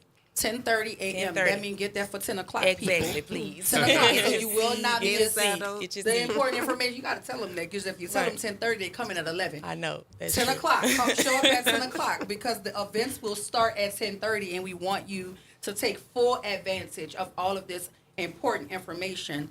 So Amani or Dr. Williams, can y'all tell us the goal of the summit? The goal of the summit is to raise $100,000 for the Black Maternal Health Fund. Yes. This is so that we can keep the workshops going, the educational practices, the things that help build the community, build the mama. We want to make sure that we are putting the money to the work as well. So aside from the summit trying to raise the $100K, is there a place where people can donate to your efforts? Yes, birthmarkdoula.com. We have a donation site there, but you can reach us. Birthmarkdoula.com. Yes. So if you cannot make it to Baton Rouge on October 5th, you can go to birthmarkdoula.com and make a donation to this. It's integral at this point. We need it. We absolutely need it. And there's a long-term vision. Birthmark seeks to establish a healthier, more equitable maternal care system for Black families in Louisiana. So that is what your money is going towards, making certain that there is a maternal care system for Black families in Louisiana. This is just a start, because we are planning to take Black Birth Matters Summit regionally. Our first stop is Baton Rouge because of the legislative impact and the policy and the advocacy impact. But our next stop is Lafayette. Like, they have some very daunting numbers as well as far as support for maternal care. And I want to talk a little bit about, it's not a coincidence that we're sitting here having this conversation in New Orleans and we're talking about what goes on in Baton Rouge, and your event is going to be in Baton Rouge. This statement here really caught my attention, and it says, Louisiana has one of the highest maternal mortality rates in the country. This summit is not just a gathering.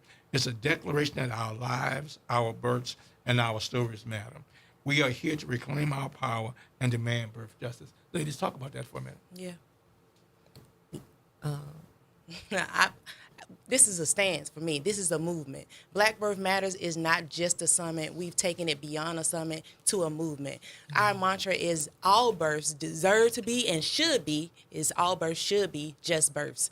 Because birth justice is a part of Black Birth Matters, and the facet of it is why we exist. We would not have it. It was created on the heels of Black Lives Matters. So just as Imani said, it starts at birth. And sometimes that's where it ends. And we can't have that anymore. That was a powerful thing that you just said. And I want you to talk to us about the importance of having Black physicians as well. So in addition to a Black doula, how significant is it when you walk into a room and the person who's caring for you looks like you? Because there are lived experiences that, listen, if a person has similar lived experiences to you, it matters. You connect in a different way. You trust in a different way. So how important is it for you to walk into a room pregnant and asking for answers, and the person who you're interfacing with looks like Dr. Williams or an Imani Randall? I have two folds to this. I am excited when I see my physician look like me.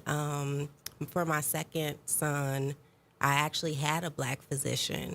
I went into the space hopeful, excited, and ultimately I ended up not feeling supported after being in the space, and went back to the home birth space because, so I went into my physician's not knowing that I was pregnant, ended up finding out I was pregnant when I was trying to get birth control, which is funny in itself. But my physician let me know that she did not want to continue seeing me if I was not going to have my baby with her. She had seen my chart and knew that I had a home birth before, and she was not willing to continue my pregnancy journey with me if I was still trying to figure out my birthing plan. So I didn't know that the conversation was going to take that turn, but it's necessary because it highlights and it underscores the need for doulas, because sometimes people who look like us are still representing a white supremacy structure. Correct. And so if you don't have, if you are working on behalf of a system that systematically disenfranchises a certain demographic of people, then that is ultimately why we need a doula. That is ultimately why doulas are important.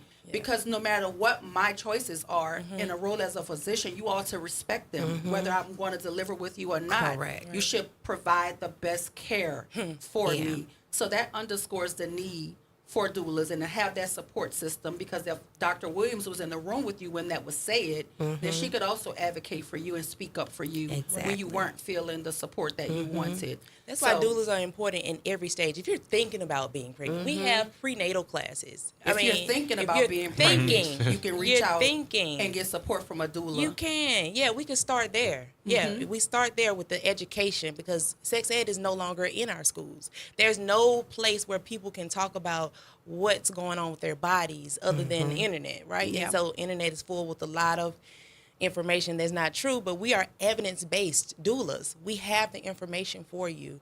And I think what's pivotal is that you had a Black midwife. So when you can't get one on the other side that's a system, you should definitely get a Black midwife. And so, which is few and far in between. Very few. I got the best one too. So. The sex ed not being a part of the curriculum anymore, that's also a byproduct of what is happening in terms of Project 2025 for sure, and spreading false propaganda. They're trying to go to an abstinent-only curriculum, and we know that's going to be dangerous because the whole purpose of sex ed is to equip you with the tools necessary to be able to protect yourself and to be safe about the decisions you're making. But if you force people into a box and say this is the only way you can do it, it's going to be a recipe for disaster. And so we want to absolutely make certain that people understand that doulas don't just start after you're already pregnant. It's if you're thinking about having a baby, and even after you've delivered your baby, doulas offer important services. Right. And I'm sitting here as I listen to you ladies. That's been a battle we've been fighting in the state of Louisiana, I know, at least for the last 20 years. For sure. Back in 2011, a bill was filed to make sex education mandatory just here in the city of New Orleans. That bill failed. We then came back and said, well, I tell you what, let's try and do it for the entire state. That bill failed. We came back again and said, well, look, if you guys don't want to do it for everybody else, allow us to do, let us do what's in our own best interest. That bill failed, so it's a constant struggle in trying to put that together. And things, as we talked about earlier, that should in fact be common sense. Unfortunately, common sense isn't all that common. So ladies, we thank you for what you do and what you're advocating. And please keep on advocating for all of, not just the women, but the families here in the state of Louisiana. So, Amani, we have a comment from one of our listeners. She says, that's not fair to the OBGYN, and you have to consider liabilities if the birth goes wrong. So she's speaking to the comment that you made about the doctor not making you feel comfortable and saying that she couldn't serve you if you weren't going to deliver with her. So is there a way where we could connect the doctor to the birth and experience of a doula without the fear of the liability on the part of the OBGYN? How does that work? Yeah, and that was 3 years ago. How long? No, that was last year. Last year? Okay, yeah, that was last year. So there are instances where, we have collaborative practices and people and OBs and the midwives work together. But a lot of times we're just still trying to come around to that.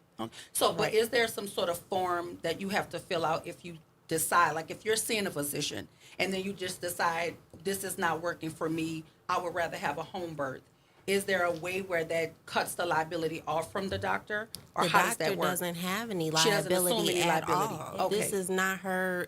It's not her birth Her experience. birth. Okay. So ultimately, I have the choice to birth with her or not. Right. As my physician, I've signed up to receive care, and that is what she's responsible for. Her telling me she didn't want to care for me anymore because I ultimately could possibly not have my baby with her is, it's disheartening because I felt with a Black woman, I should feel safe to Make whatever my decision you options. want for Yeah, yourself. right. Yeah.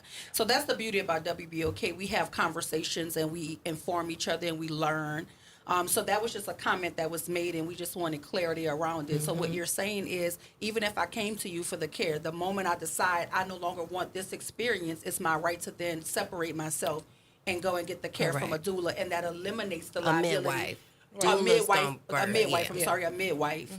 And so you have that right. Yeah, you do. But So- also you have an experience where you can, OBs don't just do birth. Like, she could have cared for her body as a woman. pregnant Like a woman. pregnant woman or a pregnant person. Like, she could just care for her.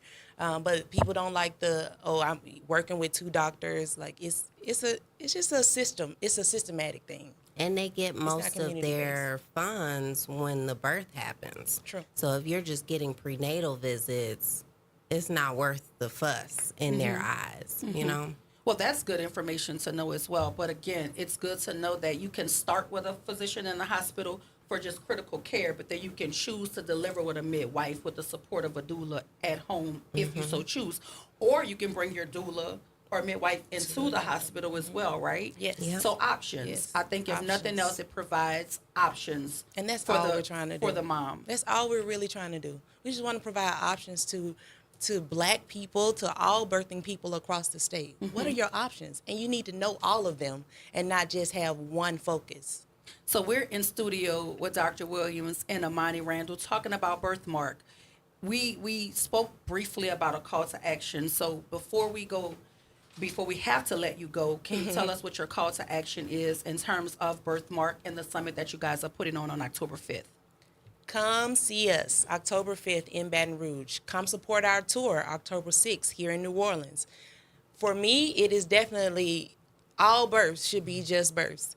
That's our call to action. And I want everybody to say that and have it as a mantra for their experience. And when you're talking to a parent, even if you don't want to birth anymore, right? But when you see a person who's pregnant or going through an experience, you need a doula. Think about it as we do therapists. Oh, yeah. Right? You need a doula. And I think that will save a lot of us. So any final remarks, Amani? I think if we all treat this as if it is our baby and our community, then we'll be in a better space, because a lot of us just push it off as like this is a woman thing and this is a community outreach. It's a community thing. So give us that website once again, because that's also a part of your call to action. What is Yes. your website so people can go and donate if they so choose, or they could get the event details. Birthmarkdoulas.com. Birthmarkdoulas.com. So we want to thank our guests, Dr. Victoria Williams and Amani Randall from Birthmark. All things midwife doula, all things maternal health care, particularly for Black women. This is a crucial initiative that we all should push forward. And if you happen to be in the Baton Rouge area, stand with those women and talk to those legislators and let them know how important Birthmark is. We need funding. They're trying to raise $100K, y'all. Absolutely. So thank you for being here. This is WBOK 1230 AM. News you can listen to and what New Orleans is talking about. What New Orleans is always talking about. Thank you. Thank you, ladies.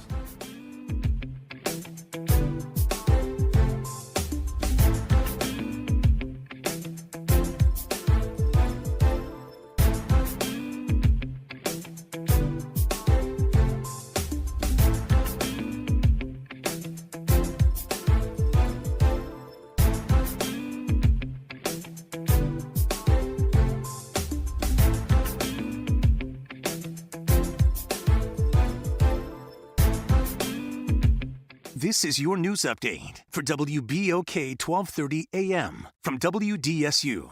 For all your news and weather, watch WDSU News, New Orleans' leader in live, local, late-breaking news. Today at noon and 4 p.m.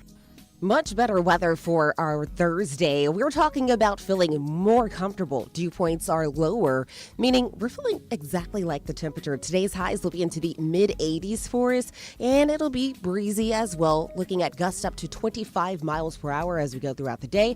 Today will stay dry. We'll also stay dry for the next couple of days as well. From the WDSU First Warning Weather Center, I'm Raven Richard. Hey, can you blow up some balloons for Jack's party? I can't. I'm so congested. You need Sinex Saline from Vicks. Sinex Saline Nasal Spray? Yeah, just Sinex. Breathe. Sinex Saline instantly clears everyday congestion associated with colds and year-round allergies with a gentle, ultra-fine mist that's no mess and easy to control. Daddy, we need more balloons. On it. Enjoy life's important moments without congestion. Try Sinex Saline from Vicks. Just Sinex. Breathe.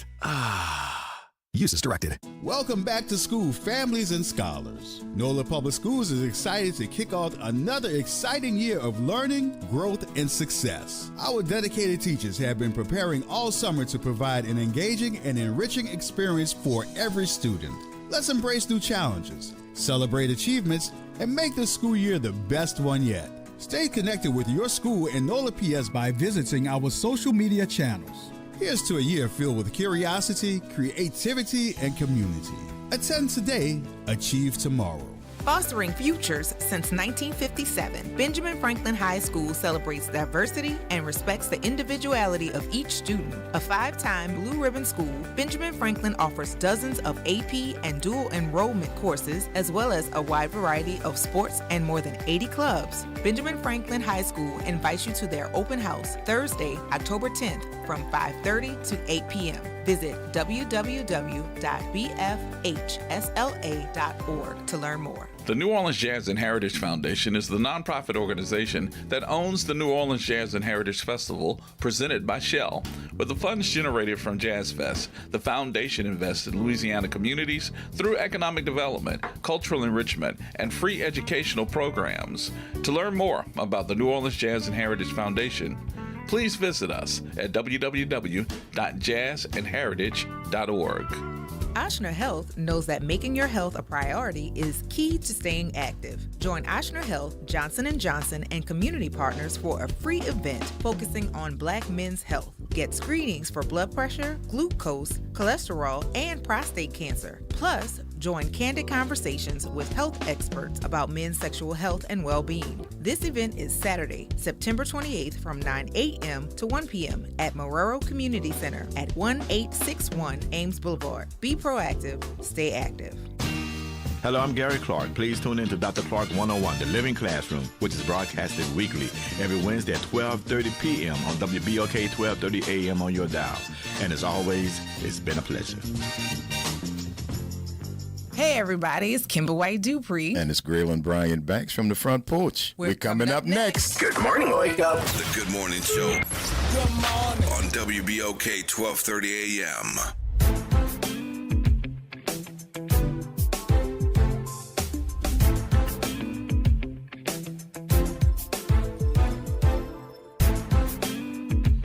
And we are back.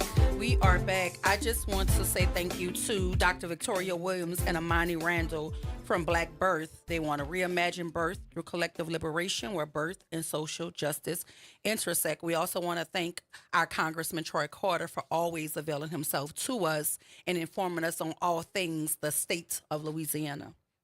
And during these last few minutes, I was up early this morning. I've been following the news, and anybody that's here in the state of Louisiana, particularly the city of New Orleans, whenever you see something in the Gulf of Mexico, your heart goes out to, because we know the experience that we've had here in the city of New Orleans. I've been following the state of Florida, particularly Tallahassee and that area, as they ready for the storm that seems to be growing and intensifying. Category 4. Category 4 as it moves forward. So we want to send a special shout out and prayers to those individuals in those areas there, and offer any support that we can have. I noticed I saw that Coleco and Entergy and different companies were sending their power outage people to that area to try and deal with that. And we know that we have been the benefit of those services over the years. So a special shout out to the state of Florida and to all areas that are within the path of the actual storm. Check on your people, your friends, your relatives, individuals that you know who are in those areas, and try to provide whatever support that we can to try to help individuals who are facing this storm within the next few hours or so. Yeah, so let's pray for Florida. And we want to also give a special shout out to our WBOK listening audience with all of the important questions and feedback and commentary. I try my best to integrate your comments into the conversation as much as I can. I am not a nurse or a doctor I'm a doctor, but I'm not a doctor of that. And so I just offer the guests an opportunity to clarify any statements made and to try to incorporate your commentary. So thank you for always being astute enough to push back on any comments that you need clarity on. But in world news, Vice President Harris's campaign office headquarters was shot up for the second time in Arizona. And I don't know why this is not being talked about more, but no one was in the campaign office this second time. I'm not sure about the first time, but the second time the media is reporting that no one was in the office, but that the campaign headquarters in Arizona was in fact shot up. So we want to make certain that we keep an eye on this election and the process of this election, where we're about 40 days out from election. And I think the closer we get to November 5th, the scarier it's going to get for Vice President Harris and all of those who actually support her, because I think that there's a sentiment that if her opponent does not win, there's going to be some sort of uprising and pushback, because I guess they're going to say that it was stolen yet again, maybe. But we want to make certain that she's protected on all fronts. We want to even make sure he's protected. Nobody deserves to be shot at or harmed trying to serve this country in whatever capacity you're serving in. So all of this violence has to stop. Like, you can choose a side, you can vote for whoever your candidate is, but violence is never the answer. And unfortunately, Dr. Wyatt, we see it on a regular basis. And as you mentioned, regardless of whose side you happen to fall upon, violence is never the answer and should never be the answer in this type of situation. But we also know that when we take a look at it, and when you've heard violence being espoused highest levels of government, when you have a situation whereby individuals, regardless of what the outcome is, say, well, if I don't win, that means something was wrong with the situation, which I think lends credence to some individuals who can make false allegations and try and move forward with that, and unfortunately tend to hurt or attempt to hurt the individuals that we're talking about. So we want to make sure that we protect those individuals that are actually there. Whenever you have a first time trying to be anything, there's always going to be a great deal of pushback. So the idea that we have a young woman who happens to potentially be the first female president of the United States, who would happen to be the second African-American to be president of the United States. So many folks still didn't get over the fact that President Obama was the president. So the idea that these kind of feelings are arising once again is unfortunate, and we want to make sure that we're very careful and very protective of these individuals and make sure that we try to keep them out of harm's way. And also, too, New York City Mayor Eric Adams is facing federal charges. The charges were not immediately clear, but the FBI and the U.S. Attorney of the Southern District of New York declined to comment. But the mayor released a statement, and he said, I always knew that if I stood my ground for New Yorkers, that I would be a target, and a target I became. If I am charged, I am innocent, and I will fight this with every ounce of my strength and spirit. So though we do not know what these charges are, he is being indicted. So I don't know what to make of that. That's weird that you can indict somebody, but you don't want to tell us for what they are being indicted. I don't know. Dr. White, I heard a long time ago that if they wanted to, they could indict a ham sandwich. Yeah. And we don't know the details of this. I'm sure it'll come out relatively shortly, but we want to see exactly what's going on. We hate a situation whereby anyone is facing charges, particularly those charges that they're innocent of. But we will follow this closely and make sure that we see what's going on. Yeah, and Donald Trump made a statement that he wants to protect women. That's what he said. They need to vote for him because he's going to be their protector. But I'm wondering if he's going to have that Mr. same. Grab him, huh? Okay. I mean, listen. Now, your opponent is a woman, and somebody is trying to harm her. They're shooting at her. So I wonder if he's going to come out and make a statement that protects Vice President Harris, since he wants to protect women. She is a woman. So let's just see if that grace extends to her. Absolutely. Absolutely. We asking for too much? I think we are probably asking for too much. I absolutely do. Well, listen, with 40 days out from election, November 5th is fast approaching. Here at WBOK, we want to continue to urge you to check the Secretary of State's website for your registration status. If you are not registered to vote, please register to vote. If you are planning not to vote, I would ask you to reconsider, because even a non-vote will have implications. We all should get out and vote. November 5th is fast approaching, and this election has critical consequences for us, consequences for us. And let's not forget all of the other measures that are going to be on the ballot November 5th. So it's not just a presidential election, it's an election on different levels. And so go to the Secretary of State's website, put your information in, and you can see your sample ballot. You can see what precinct you're voting in. You can see if you are still registered to vote, because there's a huge purging effort going on across this country. And we also, don't forget, here in the city of New Orleans, we have local elections that are going on. There are several races that are going on. Please exercise your right to vote, and make sure you vote on Election Day. And because I'm the educator in the room, I'm going to say that the school board elections are extremely critical. We have a District 2 and District 4 school board race. I implore you to look up the candidates, look at their records, see who is for the education of our children, and vote your conscience. So you got to make certain that you are first registered, and then you need to get out on November 5th and vote. Local elections have the deepest impact and the direct impact on your quality of living. So yes, there is a presidential election going on, but there are other seats that need to be filled on November 5th. And on the local level, you should make certain that you're tapped into these school board races. And to quote an individual who's here all the time, Councilman OT, he always says that, look, you might say that you don't fool with politics, but trust me, politics is going to fool with you. We always try to figure out a way to pull OT back in here when he's missing. We miss you wherever you are. Hopefully I'll see you tomorrow, Oliver OT Thomas, because this seat is not my seat. The good senator is over there sitting in my seat. I want you to come get your seat back, Oliver. So we miss you here at WBOK. But it's been a wonderful show. Shout out to Congressman Troy Carter. Absolutely. Shout out to Dr. Victoria Williams and Amani Randall with Black Birth. This is WBOK 1230 a.m. News you can listen to and what New Orleans is always talking about. Up next is The Front Porch with Graylin and Kimba. See y'all tomorrow.